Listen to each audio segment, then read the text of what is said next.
ప్రేమ భిక్ష 4వ భాగం.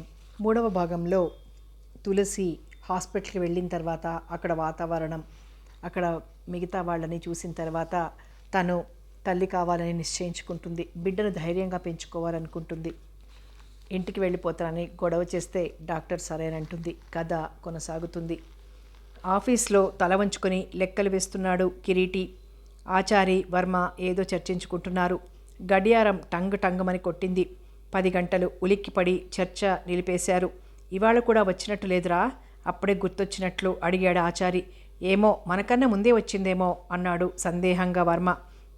నేను పైకి వెళ్ళినప్పుడు సీటు మీద కనిపించలేదు. సంశయం ఎందుకని? ఏం గురు, తులసి ఇవాళ ఆఫీస్కి వచ్చినట్టా రానట్టా అంటూ బ్రహ్మం సీటు మీదికి వంగి అడిగేశాడు ఆచారి. బహుశా రానట్టే అన్నాడు గడ్డం గోక్కుని మీసాలు దువ్వుకుంటూ బ్రహ్మం. అయితే ఏదో జరిగుండాలి. మన మధ్యాహ్నం ఆవిడ కడుపు నొప్పి అని వెళ్ళిపోయింది. లంచ్ అవర్లో రోజీని అడిగితే సరి. కిరీటికి అన్నీ వినిపిస్తున్నాయి. వీళ్ళకెందుకు అనుకున్నాడు. ఇవాళ ఆవిడ 9:30కే వచ్చింది. తను చూశాడు. తల వంచుకుని మెట్లెక్కేసింది. తర్వాత 10 నిమిషాలకి వీళ్ళ ముగ్గురు వచ్చారు. మరి పైకెక్కుతున్నప్పుడు వీళ్ళకి కనిపించలేదంటే అటుపక్క బాల్కనీలో కానీ లేడీస్ టాయిలెట్లో కానీ ఉండొచ్చును కదా. ఆవిడ రాకను గురించి వీళ్ళకి ఇంత ఇంట్రెస్ట్ ఏమిటి? అసలు లేడీస్ మీద ఈ ముగ్గురికి తెగ కబుర్లుంటున్నాయి. ఈ హాల్లో ఇంతమంది ఉంటే వీళ్ళకే ఈ బుద్ధున్నట్లుంది. మిగిలిన వాళ్ళంతా ఎవరి గొడవల్లో వాళ్ళుంటారు. ఈ త్రిమూర్తులు మాత్రం కళ్ళు, చెవులు, నోరు కేవలం లేడీస్ కోసమే అన్నట్టుంటారు. కాగితం మీద లెక్కలు వేసి సరిగ్గా చూసి అన్ని ఫైల్లోకి ఎక్కిస్తున్నాడు కిరీటి. ఆ నెలలో ఎంత సరుకు హెడ్ ఆఫీస్ నుంచి వచ్చిందో, ఏ సరుకు ఏ దుకాణాలకి పంపించేశారో తేదీల వారీగా నోట్ చేయాలి. ఆ డ్యూటీ కిరీటిది. శ్రద్ధగా నీట్గా ఫైల్లోకి ఎక్కిస్తున్నాడు. మిమ్మల్నేనండి, ఆచారి కంఠం వినిపించింది. ఏమిటి పిలిచారా? అయ్య బాబోయ్, మీరింత దీక్షాపరులైతే కష్టమండోయ్. 2 సార్లు పిలిచానండి బాబు. అయినా మీ సీటు అలా వెనక్కి జరుపుకున్నారేమిటి? మెట్ల దగ్గరగా ఉంటేనే బాగుంది. మాకు దగ్గరగా ఉంటారు. రాజు అలాగే కూర్చునేవాడు. నేను రాజుని కాదు కదా, చిన్నగా నవ్వాడు కిరీటి. అబ్బా, మీరు రాజు ఎలా అవుతారండి? కానీ ఆ సీట్లో ఎవరు కూర్చున్నా ముందుకు లాక్కుని కూర్చుంటే బాగుంటుందని చెప్తున్నాను. ఇంకా మెట్ల వెనక్కి జాగా లేదు. నాకు ఇలాగే బాగుందండి. బొత్తిగా ఆ మెట్ల పక్కనే కూర్చుంటే లేడీస్ వెళ్తున్నా వస్తున్నా ఇబ్బందిగా ఉంటుంది. బాబాయ్, మీకు ఆ గాలి పడదా? ఆచారి గుడ్లు మెటికరించాడు. ఏ గాలి? ఆడగాల? ఆఫీస్లో ఎప్పుడు ఫ్యాన్ గాలే తప్ప మరే గాలి నాకు పడదండి. మరి బయటైతే? బయట సంగతి ఆఫీస్లో ఎందుకులేండి. చమత్కారులే, ఏమిటో అనుకున్నాను సుమా. ఇదిగో ఆచారి, అందరూ నీలాంటి సన్నాసులే ఉంటారా? వర్మ ఆవలించాడు. నిద్రొస్తోందా? కాసేపు పడుకో. ఆచారి నవ్వాడు. తులసి గారు ఇవాళ ఆఫీస్కి వచ్చారా అండి అన్నాడు కిరీటి. ఇద్దరు ఒక్కసారి అన్నాక కొంచెం తేడాలో బ్రహ్మం కూడా అడిగాడు. మీరెప్పుడు చూశారు? కుతూహలం, విస్మయం ముగ్గురి కంఠంలో వినిపించింది. నేను వచ్చినప్పుడే ఆవిడ వచ్చారు. అయితే కులాసాగానే ఉన్నారన్నమాట అనుకున్నారు ముగ్గురు. అదేమో నేను ఆ విషయం అడగలేదు నవ్వాడు కిరీటి. అబ్బా పోదురు, మీరు జోకులు భలే వేస్తారండి. వర్మ ఇకిలింపు. అమ్మో, ఏం ఎరగనట్టుంటారు మరి. ఆచారి గుండెలు బాదుకున్నాడు. చేతిలో తెరిచి ఉంచిన పెన్నుంచి షర్టు మీద సిరామిరికలు చిందాయి. ఆ వెధవ పెన్ను పారైరా ఆచారి, కదిలిస్తే చాలు బళ్ళున కక్కుతుంది. బ్రహ్మం ఓదార్చాడు. ముగ్గురిని వాళ్ల మానాన వదిలేసి తన పనిలో లీనమైపోయాడు కిరీటి. పై అంతస్తులో కూర్చున్న తులసి వర్క్ సరిగ్గా చేయలేకపోతోంది. నిన్న మధ్యాహ్నం ఇంటి దగ్గర జరిగిందే గుర్తుకొస్తోంది. ఆసుపత్రి నుంచి ఇంటికి రాగానే తండ్రి తనకి ప్రత్యేకించి సూచనలిచ్చారు. అమ్మా తులసి, ఆడపిల్లని కూడా మగపిల్లవాడితో సమానంగానే చూడాలనుకునే తత్వం నాది. కానీ ఇలాంటి అవాంఛనీయ పరిస్థితిలో మాత్రం ఆడపిల్ల అసహాయత్వం తప్పనిసరైపోతోంది. నీ మనోధైర్యాన్ని మనస్ఫూర్తిగానే మెచ్చుకుంటున్నాను. లోకం నోరు చెడ్డది. ఏమన్నా ఎంత హింసించినా నిలదొక్కుకోవాలి అంతే. అంతకంటే నేనేమీ చెప్పలేను. తలదించుకొని తండ్రి ఎదురుగా నిర్జీవంగా నిలబడింది. ప్రతిరోజు మన చుట్టూ ఉన్న వాళ్లకే కావాలి బోలెడంత కాలక్షేపం. ఇంకా వాళ్ళ వాగుళ్ళకి అడ్డుండదు. రుక్మిణమ్మ రాబోయే ప్రమాదాన్ని వ్యక్తం చేసింది. ఏం చేస్తాం, భరించాల్సిందే. దాంతోపాటు మనకి తప్పదు. రామం కొంత నిష్ఠూరంగానే అన్నాడు. అనుకున్నంత తేలిక కాదురా. మహామహా వాళ్లే ప్రపంచం కోసం అనేక దాపరికాలు నేర్చుకుంటున్నారు. మనమెంత? ఏదో గుట్టు చప్పుడు కాకుండా కానిస్తే సరిపోయేది. వెధవ సెంటిమెంట్సు, అన్నీ తెలివి తక్కువ పనులే. చిన్నన్నయ్య స్వభావ సిద్ధమైన చురుకుతనం చూపెట్టాడు. ఏదో అనబోయిన లక్ష్మి, అన్ని రోజులు ఒకలాగే ఉంటాయా, పోనీయండి, ఎందుకు అనవసరంగా మాటలు అనుకోవడం అంది గోడ మీద పిల్లిలా. ఆమెకి కమలకి చాలా తేడా ఉంది. కమల కలగజేసుకుంది. అందరికంటే ముందు 10 సార్లు మనమే అనుకుంటున్నాం. విన్నవాళ్లకి అలుసు కూడాను. ఆమె చెప్పగానే 1 నిమిషం పాటంతా మౌనంగా ఉండిపోయారు. అమ్మా, చాలా నెమ్మదిగా పిలిచింది తను. పోనీ నేనేదైనా హాస్టల్కి వెళ్ళిపోతాను, నా గురించి మీరు నిందలు పడొద్దు. తులసి, అనంతంగారి కంఠం వణికింది. అయ్యో, ఎంత మాటన్నావే తల్లి, ఇంకా పుట్టనైనా లేని పిల్ల కోసం నువ్వు ఆపేక్షతో బ్రతుకుని త్యాగం చేసుకుంటున్నావు. కనీ పెంచి 22 పెంచిన నీకోసం నేను మాత్రం ప్రేమాభిమానాలు చూపలేనా? ఎవరెన్ని అన్నా నీకోసం నేను సహిస్తానే. ఇక్కడి నుంచి ఎక్కడికి వెళ్ళొద్దు. రుక్మిణమ్మ అన్నాక కమల దగ్గరికి వచ్చి తల మీద చెయ్యి వేసింది. తులసి, ఇంకెప్పుడు అలాంటి మాటలు అనకమ్మా. ఆ తర్వాత మరెవ్వరూ ఇంకా ఆ విషయం ఎప్పుడూ ఎత్తకూడదని నిర్ణయించుకున్నారు. రాత్రి 10:30 తర్వాత వంటింట్లో ఈ రహస్య సమాలోచనలు, సమీక్షలు ముగించి ఆనాటి దినచర్యని పూర్తి చేశారు. ఈరోజు తను మామూలుగా తయారై సాధ్యమైనంత వరకు ఇంట్లో నలుగురి ముందు ఎక్కువసేపు గడపకుండా త్వరగా ఆఫీస్కి వచ్చేసింది. ఇక నుంచి రోజు ఇలాగే రాదలుచుకుంది. ఇక ముందు ఈ ఆఫీస్ వాతావరణంలో తనెలా మెలగాలో, ఈ కొలీగ్స్ అంతా ఎలా మూవ్ అవుతారో తలుచుకోవాలని లేదు. తండ్రి చెప్పిన హితవు మాత్రమే గుర్తుంచుకుంది. అన్నింటికీ మౌనంగా ఉండటమే శరణ్యం. తన తండ్రి అస్సలు ఎంతో నయం. మరొకరైతే ఇంట్లో నానా గొడవ చేసి బయటికి పంపేవారు. తన అదృష్టం కొలిది దొరికిన తల్లిదండ్రులు, అన్నదమ్ములు, పెద్దవదిన, దేవత, వాళ్ళందరి మంచితనాన్ని తను దుర్వినియోగం చేసుకుందా? లేదు, తను రాజును చేసుకుని వాళ్ళందరి మెప్పులు పొందాలనే అనుకుంది. కానీ తన దురదృష్టం ఇలా ఎదురు తిరిగింది. అయినా తన వాళ్లంతా సానుభూతి చూపిస్తూనే ఉన్నారు కనుక ఇప్పుడు ఇక తను ఏ పరిస్థితులనైనా సహించుకోవాల్సిందే. తులసి దృఢ నిశ్చయానికి వచ్చేసింది. లంచ్ అవర్లో తనకి తలనొప్పిగా ఉందని సీటు మీదే కూర్చుండిపోయింది. ఆ మర్నాడు ఒళ్ళునొప్పులుగా ఉందనేసింది. వారం 10 రోజులు గడిచిపోయాయి. తులసికి 4 నడుస్తోంది. కొంచెంగా శరీర సౌష్ఠవంలో మార్పు కనిపిస్తోంది. ఆఫీస్లో కన్నా ఇంటి దగ్గర రాజలక్ష్మమ్మ గారు, ఆవిడ చిన్న కోడలు, ప్రకాశం తల్లి, అతని భార్య కొంచెం అనుమానంగా, ఆశ్చర్యంగా, సందేహంగా చూడటం. ఏమండి రుక్మిణమ్మ గారు, ఏమిటి తులసికి ఏదో కంతో గడ్డో పెరుగుతున్నట్లుంది. మునుపటి కన్నా కడుపు ఎత్తుగా కనిపిస్తోంది. అయ్యో, డాక్టరమ్మకు చూపించండి అంది ఓ ముహూర్తాన. రుక్మిణమ్మ కొద్దిగా ఉలిక్కిపడినట్లయి, నిజమేనండి, కడుపులో పెరుగుతున్న మాట నిజమే. డాక్టరమ్మకి చూపించాం, కానీ అది కంతిగడ్డ కాదు, ప్రాణం పోసుకోబోతున్న రూపమే అంది శక్తినంతా కూడా తీసుకొని. ఏమిటి? గుడ్లు నిలువున ఆడించిందావిడ. అవునండి, అందరూ అదృష్టవంతులే ఉంటారా? మేము దురదృష్టవంతులం. పెళ్లి చేసుకుందామనే అనుకున్నారు. మాతో చెప్పింది. మేము వెళ్ళి వాళ్ళతో మాట్లాడాం. కానీ ఆ కుర్రాడు తిక్క వెదవట. ఇంట్లో చెప్పకుండా ఉద్యోగం కూడా వదిలేసి పారిపోయాడు.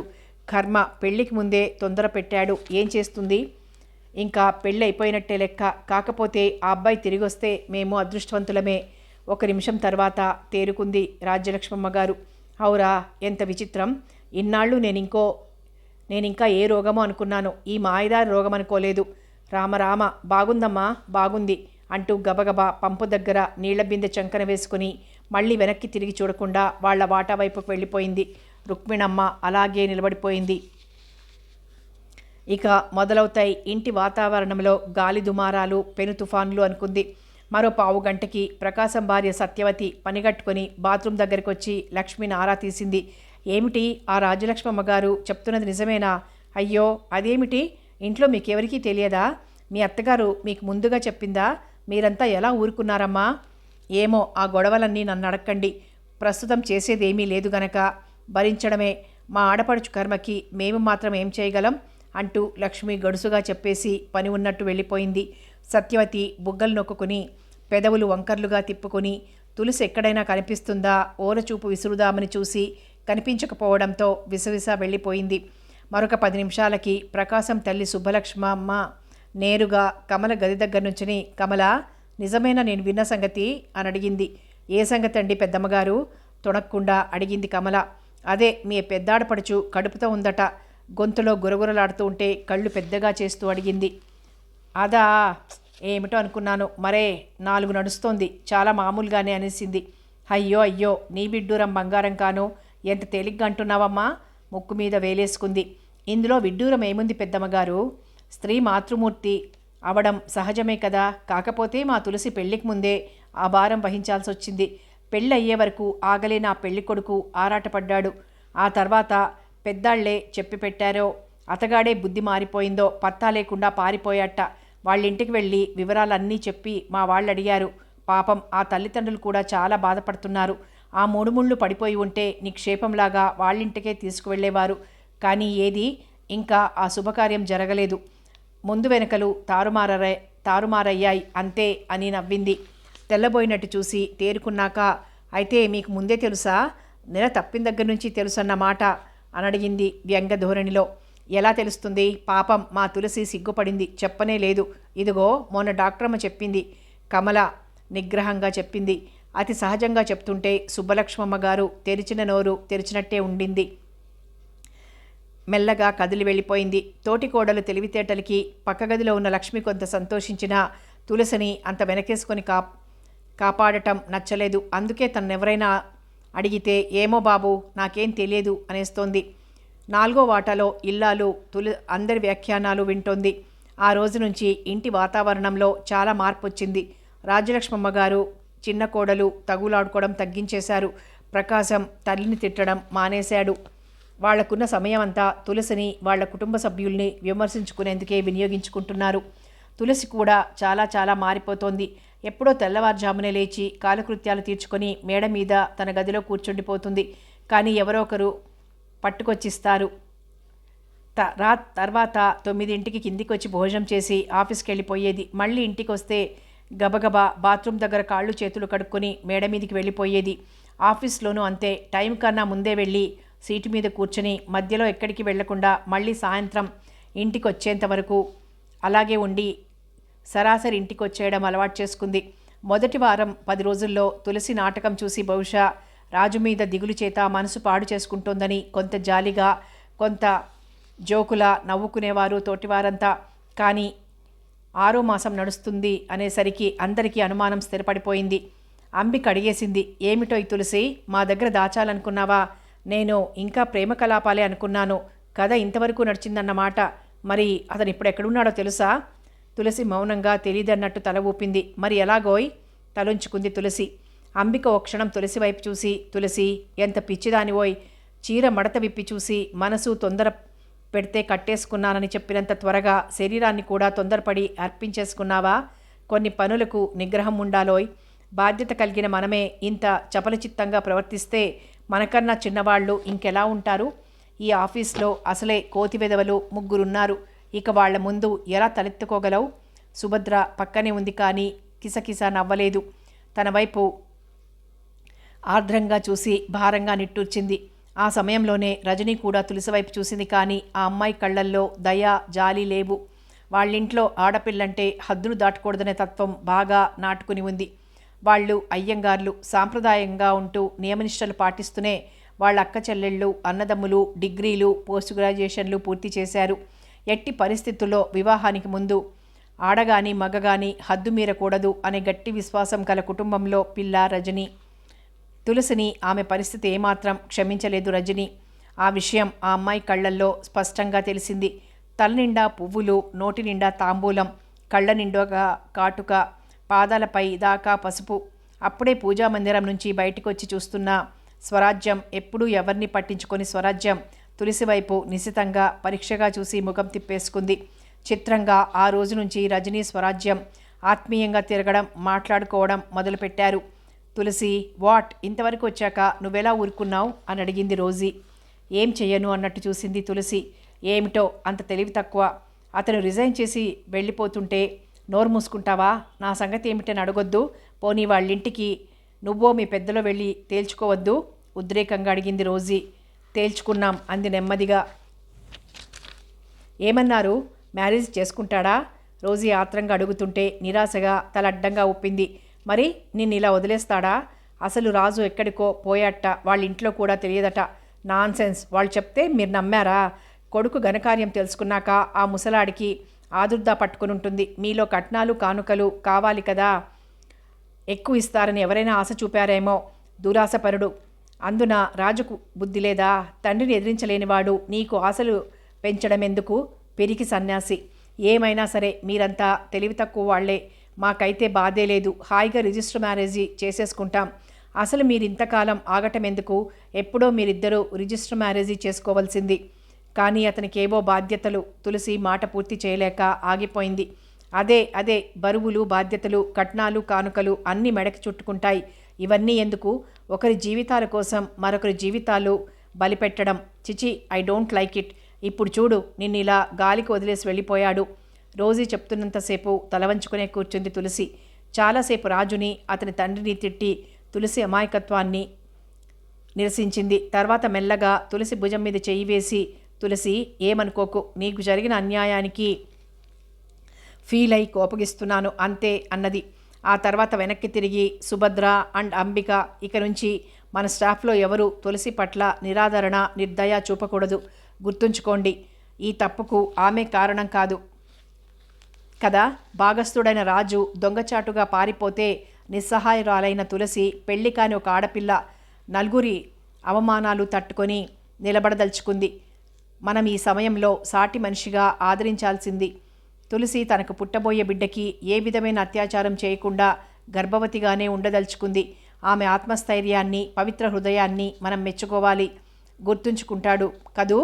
రోజీ ప్రశ్నిస్తుంటే ఆ అమ్మాయి గొప్ప మనసుకి తులసి కృతజ్ఞతాపూర్వకంగా కళ్ళు మూసుకొని, చాలు రోజీ, నీలాంటి వాళ్ళు కొందరైనా నాకు కనిపిస్తే నా జీవితం నిశ్చింతంగా గడిపేయగలను అనుకుంది. అమ్మా, ఒక్క పైసా వేయండమ్మా. చంటి గుడ్డమ్మా, దిక్కులేని దాని తల్లి, పచ్చి బాలింతనమ్మా. ఒక చేటలో చంటి గుడ్డును చిన్న గుడ్డ పీలికలో చుట్టి ఒక ఆడది అడుక్కుంటోంది. అది బస్టాండు. బోరడంత మంది జనం, ఆడ, మగ, పెద్ద, చిన్న, అన్ని రకాల వాళ్ళు ఉన్నారు. కొందరు స్టూడెంట్స్ కాలేజీ గర్ల్స్ వైపు చూస్తున్నారు. కొంటెగా ముఖం గంటు పెట్టుకున్నట్లు పక్కకు తిరిగి నిల్చున్నారు కొందరు ఆడపిల్లలు. మరికొందరు సిగ్గుపడి తలలు వంచుకున్నారు. కంపరంగా కళ్ళు మూసుకుంటున్నారు. ఇంకా కొందరు ఆ ఆడదాని ఒంటి మీద బట్ట చూసి మరకలతో అసహ్యంగా ఉంది. చాలీ చాలక శరీర అవయవాలని పూర్తిగా దాచలేక నీరసపడుతున్నట్లు కొంత భాగంలోనే ఆగిపోయింది. పై భాగాన పొట్టి రవిక ఉంది. అందుకని చీర లాంటి గుడ్డ పీలికను నడుం చుట్టూ మాత్రమే చుట్టుకొని మినీ స్కర్ట్లా వదిలేసింది. కొంగు సంగతి పట్టించుకోలేదు. అయినా ఆ పీలిక కొంగుకి కూడా సరిపోయేటంత లేదు. చెంపిరి తల, లోతుకుపోయిన కళ్ళు, మట్టిగొట్టుకుని పోయిన కాళ్ళు, చేతుల్లో చేటలో రోజుల పసిగుడ్డు. దీనాతి దీనంగా అడుక్కు తింటోంది ఆ ముష్టిది. అమ్మా, ఆకలి మండిపోతోందమ్మా. చంటిబిడ్డకి పాలియమ్మా. 2 పేణాలు నిలపండి తల్లి. ధర్మపెబోలు, మహారాజులు, నిజంగానే మహారాజులలో పోజుల్లో కొందరు చిల్లర పైసలు తీసి చేటలోకి విసిరి పక్కనున్న వాళ్ల వైపు కాలరెత్తుకుని చూస్తున్నారు. ఇంతటి నగ్న సౌందర్యం చూసినందుకైనా జాలితో పైసలు విసిరే వారు మరికొందరు. ఆడవాళ్లలో వయసు మళ్ళిన వాళ్ళు కేకలేస్తున్నారు. ఆ గుడ్డ సరిగ్గా కప్పుకో, అందరి సిగ్గు తీసేస్తున్నావు, ఓ చోట కూర్చొని అడుక్కోరాదు అని. ఓ కాడ కూకుంటే నా కాడికి ఎవరు చేస్తారు తల్లి? ఆకలి బాధకి ఎంతమందిని అడుక్కోవాలో. సరేలే, 10 మందిలో ఇలా తిరిగితే వేస్తారా? మీలాంటి వాళ్ల వల్లే ఆడజాతి పరువంతా పోతోంది అని ముఖం చిట్లించింది ఓ అయినింటి గృహిణి. ఏం చెయ్యను తల్లి, నాకు మాత్రం సరదానా? ఈ జానుడి పొట్ట కోసం ఇలా అందరి చీదరింపులు అలవాటైపోయినాయి తల్లి అంటూ ముందుకు సాగుతోంది. గురు, ఇదంతా పచ్చి మోసం గురు. అది బాలింతరాలు కాదు, ఆ పసిగుడ్డు దాని బిడ్డ కాదు. 4 డబ్బులు పోగేసుకునేందుకు ఇదొక చవకబారు క్యాబరే అనుకో. ఆచారి సిగరెట్ పొగ వదులుతూ వర్మతో అన్నాడు. నిజమా? మరి ఆ గుడ్డ, ఆ బిడ్డ నిజంగానే అనిపిస్తున్నాయే? అదే మరి, నిజమనిపించేలాగా నటించగలరు వీళ్ళు. నటనే అయితే పర్వాలేదు, నిజమైతే మాత్రం ఇలాంటి వాళ్ళని పట్టుకుపోయి జైల్లో పెట్టాల్సిందే. అసలే జనాభా సమస్యతో చచ్చిపోతుంటే మురికి సందుల్లో సైడు కాలువ పక్కన చిచి మరో ముష్టి వెధవలు ఈ లోకంలోకి ఆహ్వానించటం వెధవ న్యూసెన్సు. ఇప్పుడు ఈ పసిబిడ్డ పెరిగి పెద్దదై ఏం బావుకుంటుందట? అన్యాయంగా మాట్లాడుతున్నారు వర్మగారు. చటుక్కున ఇద్దరు వెనక్కి తిరిగి చూశారు. కిరీటి 2 అడుగుల వెనక స్తంభం చాటు నుంచి యువతలకొచ్చాడు. ఓ, మీరిక్కడున్నారా? ఏమిటి వేళ? ఈ రూట్ మీద బస్ కోసం నిల్చున్నారా? ఆచార్ అడిగాడు. మరే, మా ఫ్రెండ్ ఇంటికి వెళ్ళాలని వచ్చాను. అది సరే, వర్మగారి ఉద్దేశంలో ముష్టివాళ్ళు మనుషులు కాదా అని. నిజమే, మనుషుల్లో బ్రతికే అదృష్టం లేనివాళ్ళు. అయినా సృష్టిలో సమస్త జీవరాశులకి భగవంతుడు కల్పించిన ఇన్స్టింక్ట్ ఒకటి ఉంటుంది కదా. చెట్ల మీద, రోడ్ల మీద, నీళ్లల్లో, భూమిలో ఎక్కడుండే ప్రాణులు అక్కడే ఆ అనుభవం పొందుతాయి. మరి ఈ ముష్టి వాళ్ళకి భవంతులు ఎక్కడుంటాయి?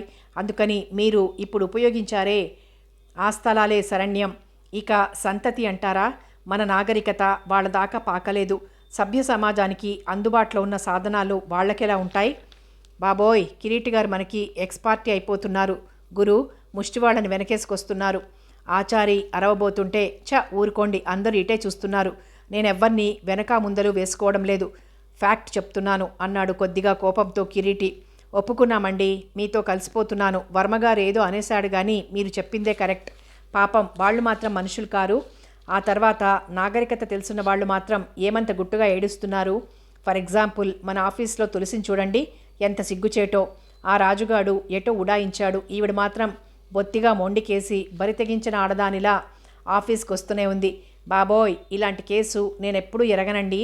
అంత నెమ్మదిగా పిల్లిలా ఉండే మనిషికి ఇంత ధైర్యమా? అయినా వాళ్ళింట్లో వాళ్ళు ఎలా ఊరుకున్నారండి? వాళ్ళు అంత మాత్రం వాళ్ళేనేమో. లేకపోతే ఇలాంటి స్థితిలో ఆఫీస్కి ఇంకా ఏ ముఖం పెట్టుకుని పంపిస్తున్నారండి? ఇంట్లోంచి బయటకు రానిస్తారా? బాబోయ్, రోజులు మారిపోతున్నాయండి. తెగబడిపోతున్నారు అంతే. పెళ్ళి పెటాకులు లేకుండా ఇలా ప్రెగ్నెన్సీతో. అరే, అదేమిటి వెళ్ళిపోతున్నారు? ఓహో, బస్సు వస్తుందా? మరేనండి, ఈ బస్సు దాటిపోతే మళ్ళీ అరగంటకు కానీ దొరకదు. కబుర్లు ఎప్పుడైనా చెప్పుకోవచ్చు అంటూ కిరీటి గబగబా బస్సు వైపు పరిగెత్తాడు. బస్సు కదిలి వెళ్ళిపోయాక, గురు, ఈ కిరీటిగాడో హీరో. మనకెప్పుడు వ్యతిరేకంగా మాట్లాడి చివాట్లు పెట్టాలని చూస్తాడు. లేకపోతే ఆ ముష్టి పీనుగుని వెనకేసుకుని వచ్చి మాట్లాడతాడా? ఆచారి సిగరెట్ విసిరేస్తూ వర్మ వైపు చూశాడు. అదొక గొప్ప. వీడికన్నా రాజుగాడే నయం. అన్నింటినీ మౌనంగా ఊరుకునేవాడు. కానీ వెర్రి వెంగళాయ్ ఉద్యోగం వదిలేసుకొని పోయాడు. ఆ తులసి మాత్రం నిబ్బరంగానే ఉంది. ఏమో గురు, నాకైతే అనుమానమే. వాడికేదో ఛాన్స్ తగిలిందేమో. అందుకే ఈ తులసిని ఇక్కడ వదిలి ఎగిరి చక్కా పోయాడు. పద పద, మన బస్సు కూడా వస్తోంది అన్న వర్మతో ఆచారి వాగుడు కట్టిపెట్టి బస్సు వైపు నడిచాడు.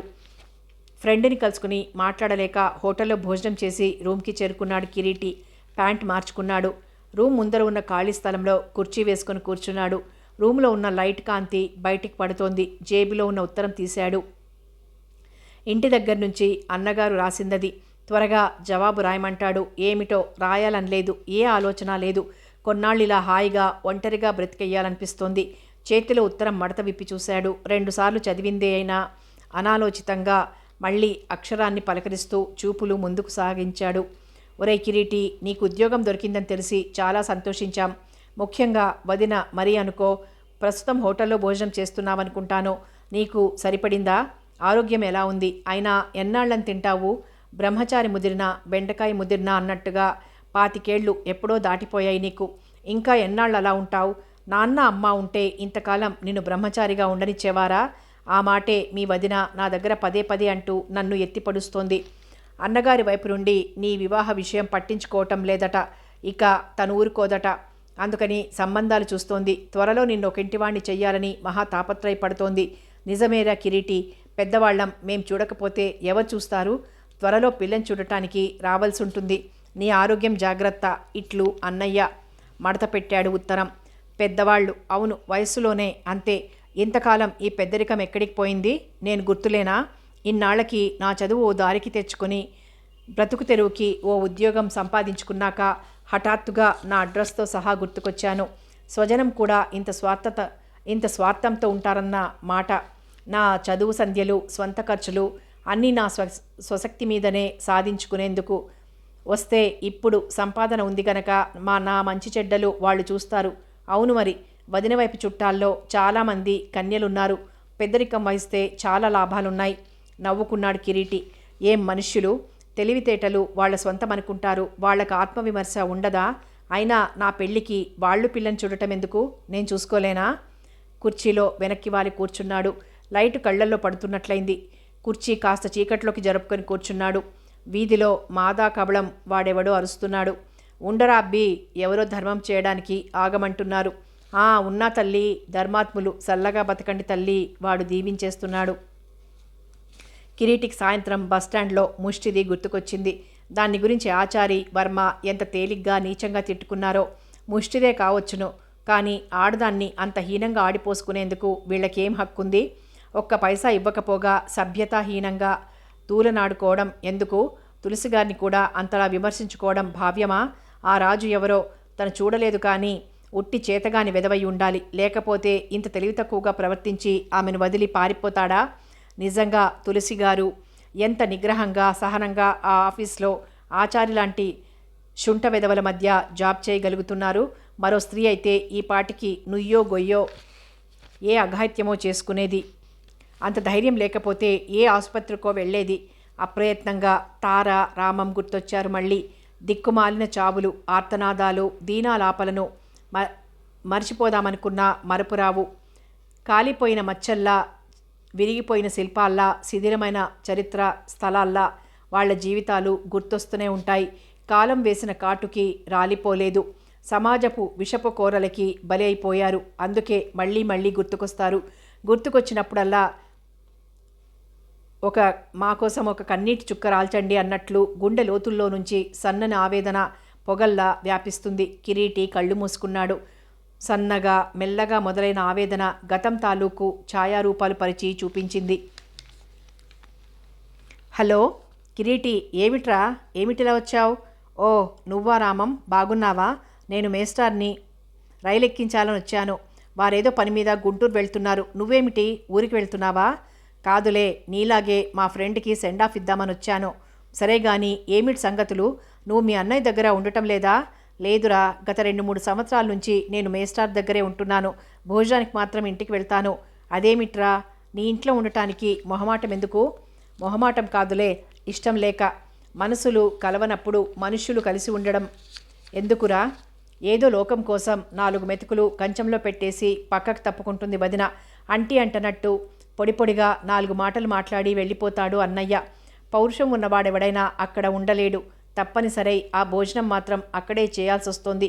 కానీ నాకేదైనా ఉద్యోగం దొరికితే ఆ కష్టం కూడా వాళ్ళకి కలగనీయకూడదనే నా ఉద్దేశం. చాలే, ఆ ఇంట్లో నీకు హక్కు లేదుట్రా. నీ వాటా ఇల్లు పొలం వాళ్ళు తీసుకుంటారా? గతిమాలిన వాడిలా గుప్పెడు మెతుకులు వాళ్ళు పడేస్తే నువ్వు తిని బయట వాళ్ళ కొంపల్లో తలదాచుకుంటావా? నాకు మేస్టారు బయటవారిలా కనిపించర్రా. నాన్న పోయినప్పటి నుంచి ఆయనే తండ్రిలా ఆదుకుంటున్నారు. అసలు భోజనం కూడా వారింట్లోనే చేయమంటే వారి స్థితిగతులు నాకు తెలుసు గనక ఒప్పుకోలేదు. పోనీ ఆ గొడవెందుకు గాని, నీ ఉద్యోగం ఎలా ఉంది? ఏమైనా మ్యారేజీ నీ గురించి అడిగావు అంటూ చిన్నగా నవ్వుతూ కిరీటి భుజం మీద తట్టి, ఉద్యోగానికేం దివ్యంగా ఉంది. మొన్ననే పర్మనెంట్ అయింది. ఇక రెండోది అడిగేవి చూడు, దానికోసం కొన్నాళ్ళు ఆగాలి. తార నీకు తెలుసు కదూ, హై స్కూల్లో పనిచేస్తోంది. మొన్ననే ప్రైవేట్గా BA కూడా పాస్ అయింది. జీతం కూడా పెరిగింది. మేమిద్దరం ఏనాడో ప్రేమించుకున్నాం అన్నాడు. మరింకేం, ఎప్పుడు ఇస్తావు వెడ్డింగ్ కార్డు? అందుకే కొంచెం ఆగాలి. మా ఆఖరి చెల్లి పెళ్ళి సెటిల్ అవబోతుంది. అది కాస్త అయిపోయిందంటే ఇక మా మ్యారేజ్కి ఎవరడ్డం ఉండదు. అర్థం కాలేదురా అలా చూస్తున్నావు?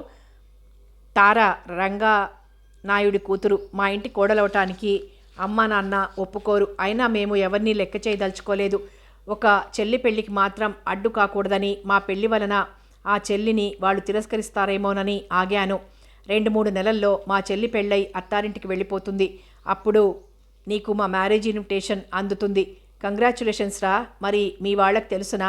చూచాయగా తెలుసు, కానీ నన్ను డైరెక్ట్గా అడగటానికి భయం. నా అంతట నేనుగా చెప్పడానికి నాకు ఇష్టం లేదు, అంతే. మా పెళ్ళయ్యాక పబ్లిక్గా ఎదురెదురుగా నించుని ఘర్షణ పడాలి. చాలా కులాసాగా నవ్వుతూ చెప్తున్న రామాన్ని ఆశ్చర్యంగా, కొంత మెచ్చుకోలుగా చూశాడు కిరీటి. మన ఫ్రెండ్స్ అందరిలోకి నువ్వే హీరోవిరా.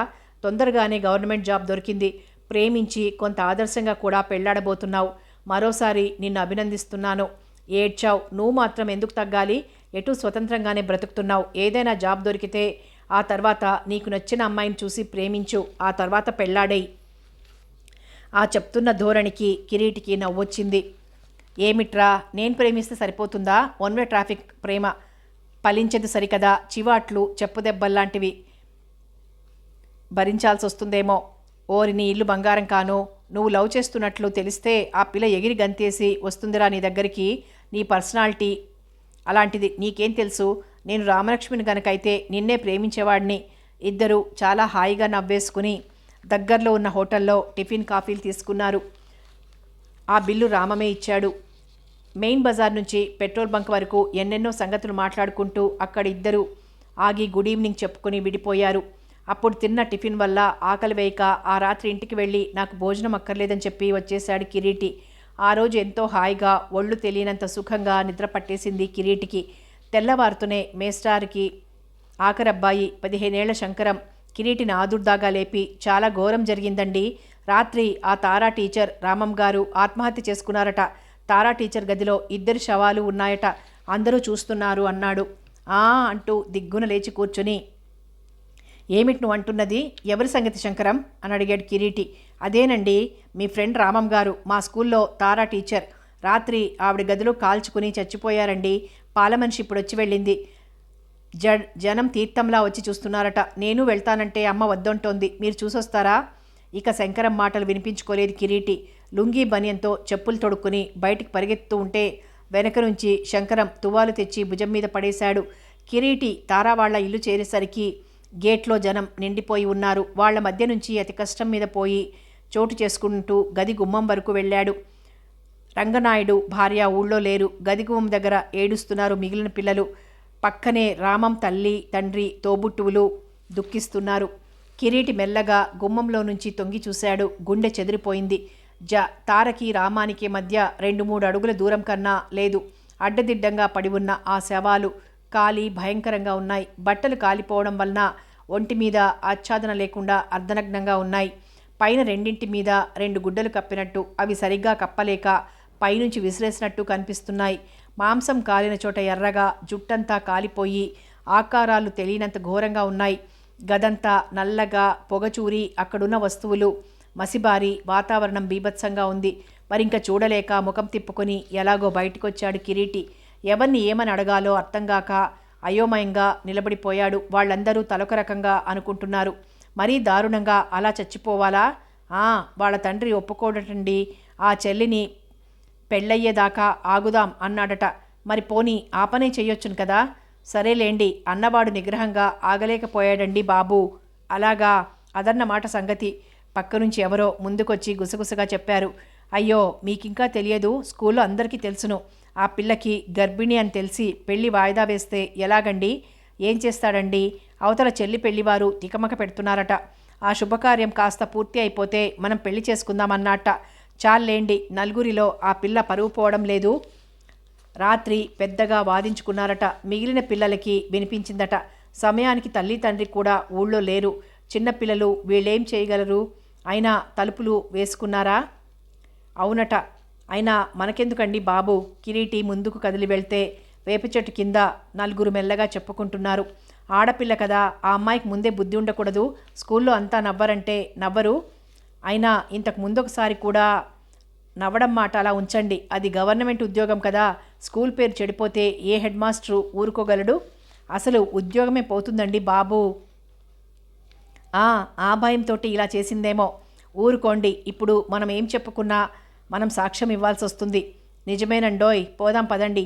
కిరీటికి వరండా చివరి నుంచున్న తార కొలీగ్స్ కనిపించగా గబగబా అక్కడికి వెళ్ళాడు. ఏమండి, ఆ తారగారు నిన్న స్కూల్కి వచ్చారా అండి అని అడిగాడు. అందొక ఆవిడ. మీకేమైనా చెప్పారా? పిచ్చి ప్రశ్నే అయినా అడిగాడు. వాళ్లల్లో వాళ్ళు ముఖాలు చూసుకుని బెదురుగా సైగలు చేసుకున్నారు. లేదండి, ఏమీ చెప్పలేదు అన్నారు. నిన్న నాకు రామం కనిపించి త్వరలోనే వాళ్ళ మ్యారేజ్ సంగతి చెప్పాడండి. మరి తారగారు మీకేమైనా చెప్పారేమో అని. ఆ విషయం ఎప్పటినుంచో అనుకుంటున్నదే. కానీ నిన్న మాత్రం హెడ్ మాస్టర్ గారు పిలిచి కొంత కఠినంగా మందలించారట. మధ్యాహ్నమంతా ఆ అమ్మాయి ఫీల్ అయినట్లు కనబడింది. అయినా ఈ కాలం పిల్లలు చాలా తొందరపాటు గలవాళ్ళు. ప్రతిదీ తొందరే, ఆఖరికి చావు దగ్గర కూడా తొందరే. టీచర్ కళ్ళజోడు పైకి తోసుకుంటూ 50 ఏళ్ల తన అనుభవమంతా కుమ్మరించింది. కాసేపు అక్కడే నిలబడి మళ్ళీ కాస్త ముందుకు నడవబోతూ ఉంటే స్కూలు పిల్లలు కొందరు పరిగెత్తుకుంటూ లోపలికి వస్తున్నారు. పెద్దవాళ్ళు అడ్డుపడి, ఒరేయ్ ఆగండిరా, మీరు చూడకూడదు. మేమే వాళ్ళని చూడలేకపోతున్నాం, పోండి పోండి అన్నారు. లేదండి, మా టీచర్ని మేము చూడాలి. ఎంతో మంచి టీచర్. ఆవిడ చచ్చిపోయారట. ఇవాళ మా క్లాస్లో టెస్ట్ కూడా పెడతానన్నారండి. మాకు ఆ టీచర్ చాలా ఇష్టమండి. మేము చూడకపోతే ఉండలేమండి అంటూ ఏడుస్తున్నారు. వాళ్ళంతా 13, 15 మధ్య వయసున్న 7వ తరగతి విద్యార్థులు. ఆడపిల్లలు, మగపిల్లలు. ప్రియమైన టీచర్ తమని విడిచి వెళ్ళిపోయినందుకు వాళ్ల ముఖంలో విపరీతమైన బాధ కనిపిస్తోంది.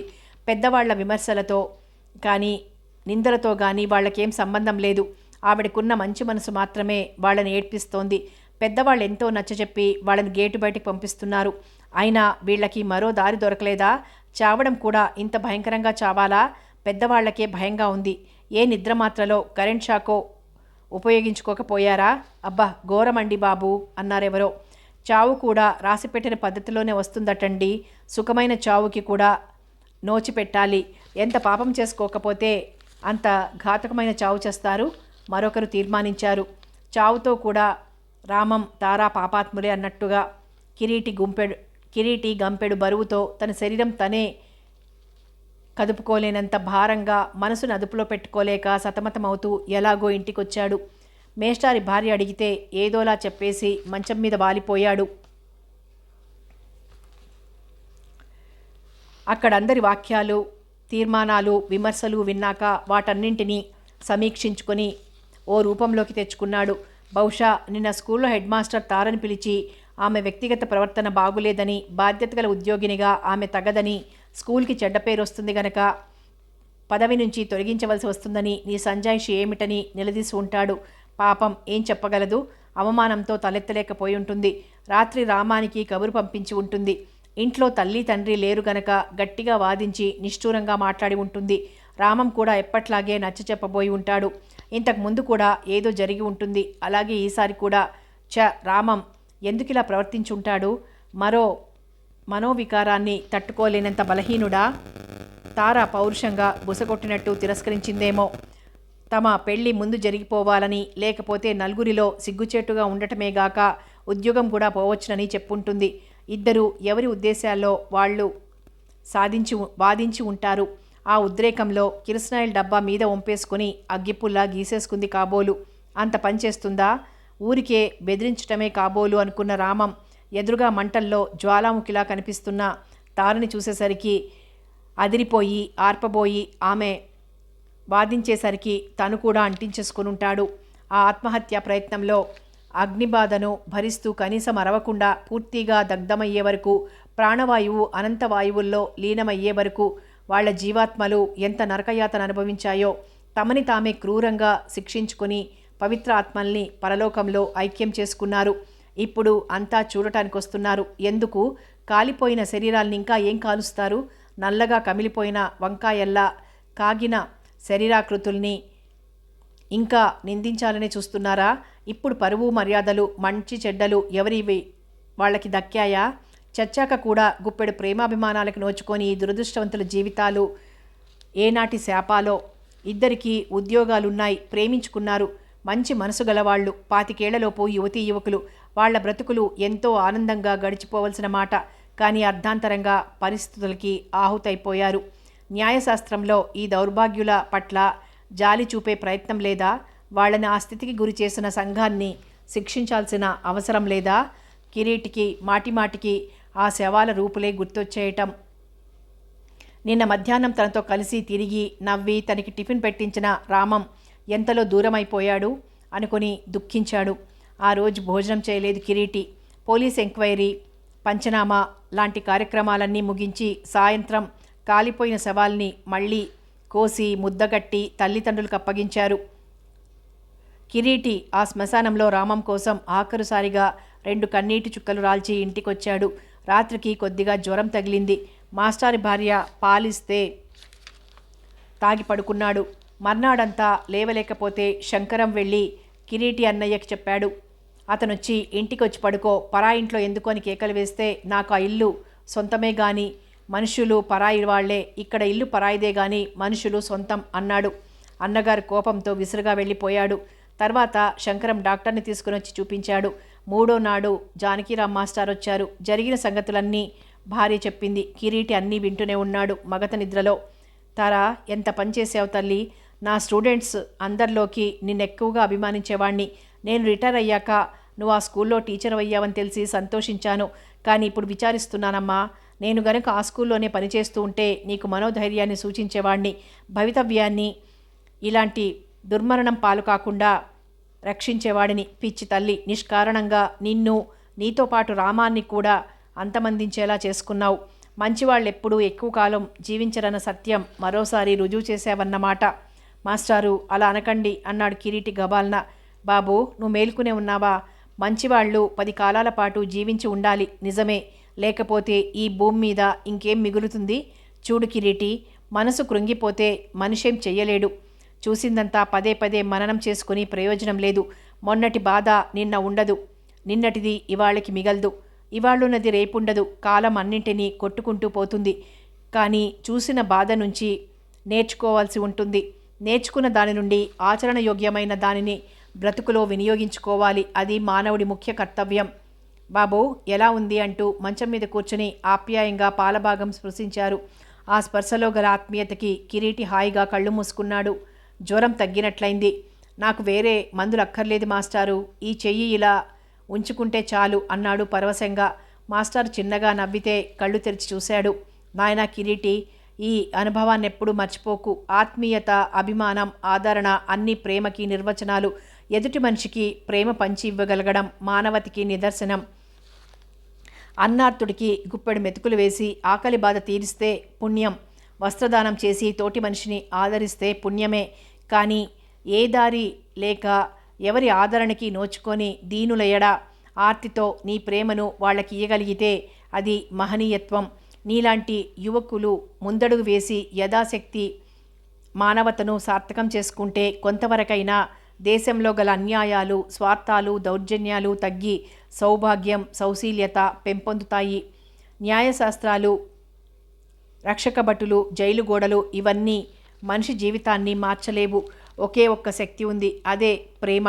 హృదయాంతరాలలో ఉండి ఉపికి వస్తుంది. బాబు కిరీటి, గురువుగా, తండ్రిగా, మిత్రుడిగా నేను నీకు బోధించేది ఈ సత్యాన్ని మర్చిపోవద్దని మాత్రమే. నేను నేర్పిన విద్యంతా ఒకెత్తు, ఈ బోధ ఒక ఎత్తు, గుర్తుంచుకో అన్నారు. కళ్ళు తెరిచి చూస్తున్న కిరీటికి తన మంచం మీద కూర్చొని చెప్తున్న మాస్టారు దివ్యమూర్తిలా కనిపించారు. నీరసంగా ఉన్న కళ్ళకి మాస్టారు ఒక వెలుగులా కనిపించారు. తన్మయంగా, భక్తిగా కళ్ళు మూసుకున్నాడు కిరీటి. మెల్లగా పొగలాంటి ఆ గతమంతా కరిగి వాస్తవంలోకొచ్చి కుర్చీలో నుంచి లేచి గదిలోకి వెళ్ళాడు కిరీటి. 5వ భాగంలో మళ్ళీ కలుసుకుందాం.